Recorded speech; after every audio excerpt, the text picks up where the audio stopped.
வணக்கம் நண்பர்களே, இந்த வீடியோவில் 4 BHK டியூப்ளெக்ஸ் டைப் நியூ ஹவுஸை பற்றி பார்க்க போகிறேங்க. இந்த வீடு அமைஞ்ச லொக்கேஷன் கோயமுத்தூர் துடியலூரில் அமைஞ்சிருக்குங்க. துடியலூர் பஸ் ஸ்டாப் இருந்து 1.5 கிலோமீட்டரில் இந்த வீடு அமைஞ்சிருக்குங்க.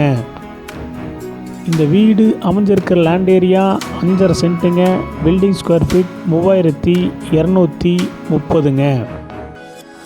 இந்த வீடு தெற்கு பார்த்த சைட்டில் கிழக்கு பார்த்த மாதிரி தெற்கு பார்த்த மாதிரி மெயின் டோர் வச்சு கட்டியிருக்காங்க. டிடிசிபி அப்ரூவல் இருக்குங்க. பில்டிங் பிளான் அப்ரூவல் இருக்குங்க. இந்த வீடு கோயமுத்தூர் கார்ப்பரேஷன் லிமிட்டில் அமைஞ்சிருக்குங்க. இந்த வீட்டில் இண்டிவிஜுவல் போர்வெல் அமைஞ்சிருக்குங்க. இந்த வீடு உங்களுக்கு பிடிச்சிருந்தா கீழே இருக்கிற நம்பருக்கு கால் பண்ணுங்கள், விசிட் பண்ணுங்கள். தேங்க்யூ.